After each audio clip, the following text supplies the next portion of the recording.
வணக்கம் ஃப்ரெண்ட்ஸ், இன்றைக்கி நம்ம சேனலில் ரொம்ப ஹெல்த்தியான உளுத்தங்கஞ்சி தான் நம்ம செய்ய போகிறோம். இது பார்த்திங்கன்னா உடலுக்கு ரொம்ப ஆரோக்கியமானது.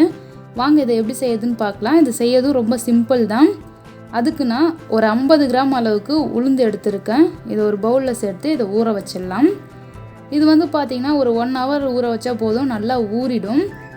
கொஞ்சமாக எடுத்துக்கங்க. நான் ஒரு 50 கிராம் தான் எடுத்திருக்கேன். ஏன்னா இது நிறைய மாவு வரும், உளுந்து கஞ்சும் நிறைய வரும். இப்போ இதில் தண்ணி ஊற்றி இதை 1 hour அப்படியே வச்சிடலாம். இது நல்லா ஊறிடும். இப்போ நல்லா உளுந்து ஊறி இருக்கு பாருங்கள். நல்லா பெருசாக உளுந்து வந்துடுச்சு. இப்போ இதை ஒரு மிக்ஸி ஜாருக்கு மாற்றிட்டு நம்ம அரைச்சிக்கலாம்.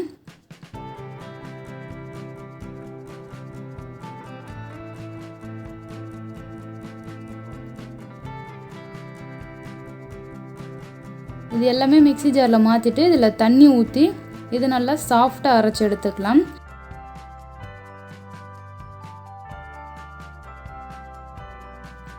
திரியாக இல்லாமல் நல்லா சாஃப்டாக அரைச்சி எடுத்துக்கங்க.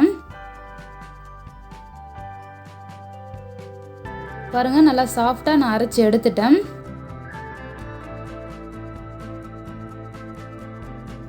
இது மாதிரி நல்லா சாஃப்டாக அரைக்கணும்.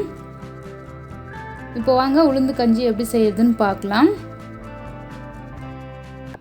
அதுக்கு ஒரு பாத்திரத்தில் நான் இந்த டம்ளரில் 3 டம்ளர் அளவுக்கு தண்ணி சேர்த்துக்கிறேன். தண்ணி நீங்கள் உங்களுக்கு தேவையான அளவுக்கு வச்சுக்கோங்க. அப்படி தண்ணி பத்தலைனா கூட நீங்கள் எக்ஸ்ட்ரா தண்ணி நீங்கள் சேர்த்துக்கலாம். இப்போ நான் 3 டம்ளர் அளவுக்கு தண்ணி வச்சு நல்லா சூடு பண்ணிக்கிறேன். தண்ணி நல்லா கொதித்த பிறகு நம்ம அரைச்சி வச்சுருக்க உளுந்து மாவு இதில் சேர்த்துக்கலாம். நல்லா கலந்து விட்டுக்கிட்டே கொஞ்சமாக இந்த உளுத்தங்கஞ்சியை சேருங்க. இந்த உளுந்து மாவு சேர்த்த உடனே நல்லா திக்காகும். இது பார்த்திங்கன்னா ஒரு 5லேருந்து 10 நிமிஷம் கூட ஆகாது. ரொம்ப சீக்கிரமாக குக் ஆகிடும். மேக்ஸிமம் ஒரு 5 மினிட்ஸ்லேயே பார்த்திங்கன்னா ரெடி ஆகிடும். சின்ன வயசுலாம் பார்த்திங்கன்னா எங்கள் அம்மா எனக்கு இதை அடிக்கடிக்கு செஞ்சு கொடுத்துருக்காங்க. இது எப்படி செய்வாங்கன்னா, இது தனியாக உளுந்து ஊற வச்சு அரைக்க மாட்டாங்க. வாரத்துக்கு ஒரு தடவை இட்லிக்கெலாம் அரைப்பாங்க.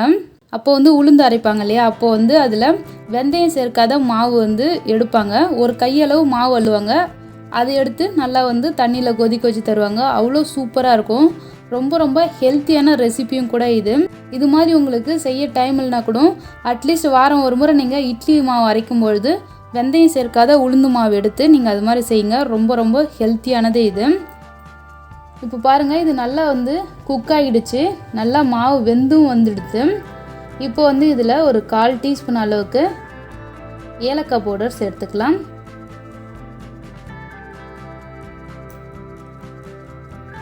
இதோடவே இனிப்புக்காக நாட்டு சர்க்கரை சேர்த்துக்கலாம். உங்களுக்கு எந்த அளவுக்கு இனிப்பு தேவையோ அந்த அளவுக்கு சேர்த்துக்குங்க. உப்பு இதோட லைட்டாக சேர்த்துக்குங்க. உப்பு சேர்த்திங்கன்னா அந்த இனிப்பு உங்களுக்கு தூக்கி கொடுக்கும், ரொம்ப நல்லாயிருக்கும். இதை சேர்த்து இதை நல்லா கலந்து விடுங்க.